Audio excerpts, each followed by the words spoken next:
Don't miss out on these lucrative, little-noticed opportunities that the street will embrace down the road. With technology and an energy revolution rapidly changing our world and creating many lucrative transformations, here are three of the best sectors to invest in now. Air taxis will generate a great deal of revenue from wealthy people. The demand for renewable diesel is soaring.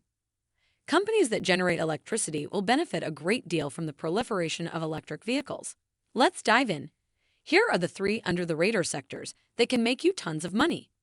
Welcome to Timely Investment Research. To bears obsessed with trees in the forest details like the yield curve inversion, whether the Fed's benchmark rate will end up at 4.9% or 5.4%, and the S&P 500's price-earnings ratio, this seems like a horrible time to buy stocks.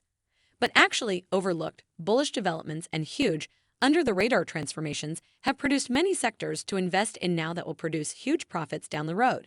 In the last decade, hydrogen, solar, and artificial intelligence are examples of spaces that were once overlooked and subsequently became Wall Street darlings as the big money realized how lucrative they were becoming.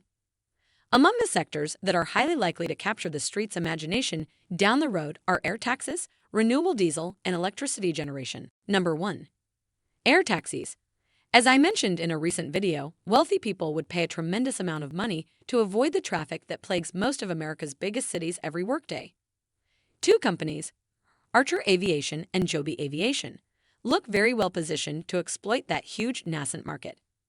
Both Archer and Joby have developed electric air taxis that can carry several passengers at a time and take off and land like helicopters. Archer is partnering with a major automaker, Stellantis, which owns the Fiat and Chrysler brands. Even more impressive are its alliance with United Airlines and the fact that the FAA has preliminarily approved the design of its aircraft, Midnight. And the fact that Archer's CEO and CFO both recently bought a significant amount of Archer Aviation stock doesn't hurt either. For its part, Joby is partnering with Delta, from whom it received a $60 million investment, and it has obtained two preliminary approvals from the FAA.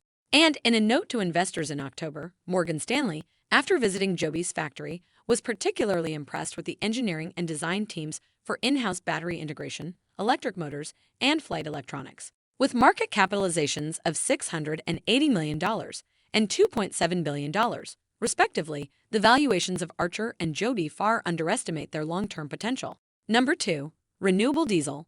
Last month, a Canadian farming publication had the following headline on one of its articles: Renewable diesel demand expected to soar in next 2 years. And a website called AgriPulse reported that the renewable diesel boom has fueled a surge in expected soybean crushing capacity and a need for more production of the crop. This huge demand jump makes renewable diesel one of the best sectors to invest in now. Among the forces fueling the huge increases in the demand for renewable diesel is the fact that it can be used in regular diesel engines without any alteration of those engines.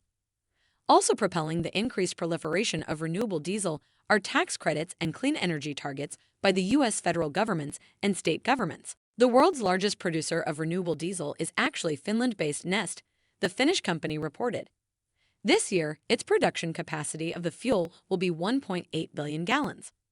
The company is partnering with a large U.S. oil producer, Marathon, to generate renewable diesel at Marathon's California refinery. Similarly, a U.S.-based joint venture between Darling, which develops products from bionutrients, and an American refiner, Valero, produces renewable diesel. The joint venture was slated to expand its renewable diesel production late last year significantly, and it is expected to begin producing sustainable aviation fuel in 2025. Number 3. Electricity generation. I have long believed that the proliferation of electric vehicles will require much more electricity production, even though some experts have disputed that assertion. Last year, Stanford University researchers came down on my side, reporting that in just over 10 years, rapid EV growth alone could increase peak electricity demand by up to 25%. Among the companies well-positioned to benefit from the greatly increased use of electricity are electricity producers, firms whose products improve the electric grid's capabilities, and those whose offerings help companies limit their use of electricity. The latter firms will be important because electricity prices will likely surge as demand jumps. One promising strategy involves investing in companies that can benefit from more than one aspect of this electricity revolution. For example, General Electric provides infrastructure for electric plants and sells wind turbines, while NextEra Energy owns a large electric utility and sells electricity generated by solar panels. Another good choice in the sector is American Superconductor, which sells products that help companies manage their electricity flows and has developed a system that makes the grid much more resilient. Finally, STEM uses artificial intelligence to help companies manage their electricity flows and should benefit a great deal from its recently announced partnership with ChargePoint, a leading owner and operator of EV chargers. Thanks for spending some time with us today, Timely Investment Research. We're so glad you did. If you found value in today's video, please give us a like, hit that bell icon to never miss an upload, and hey, don't forget to subscribe.